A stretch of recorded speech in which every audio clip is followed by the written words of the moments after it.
এখন? নমস্কার, আমি পায়েল। বাবা নেই। 2024 জানুয়ারি মাসে 17 তারিখে আমি 21-এ পা দিলাম। এই দুজনেই পায়েল, আমিও পায়েল, ও পায়েল। আচ্ছা, তো তোমার এই দোকানটা কতদিনের?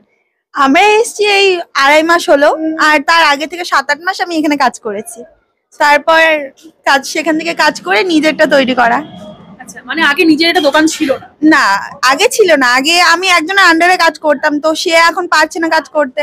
অ্যাকচুয়ালি তার অ্যাক্সিডেন্ট হয়, তো সেখান থেকে সে পারছে না দেখে আমিও তাকে বললাম, তুমি যখন পারছো না আমিই বসি।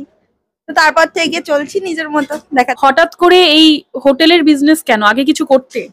না, আগে করতাম বলতে পড়াশোনা করেছি বিএ সেকেন্ড ইয়ার অবধি, তারপর আর পারিনি চালাতে।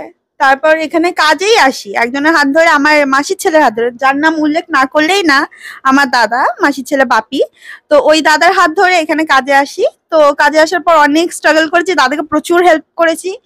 তারপর হঠাৎ একদিন দাদার বাইক অ্যাক্সিডেন্ট হয়, তারপর দাদা আর পারবে না বললো চালাতে, তো ইচ্ছে ছিল বন্ধ করে দেওয়ার।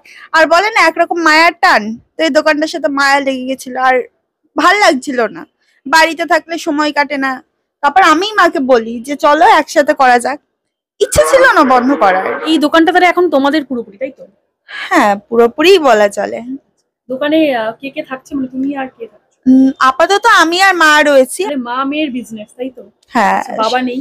না, বাবা নেই।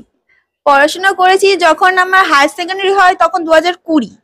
তো লকডাউনে তো প্রত্যেকটা মধ্যবিত্তের খারাপ অবস্থা বলা চলে। তো সেখান থেকে কলেজে ভর্তি হওয়াটা ভীষণ রকম স্ট্রাগল।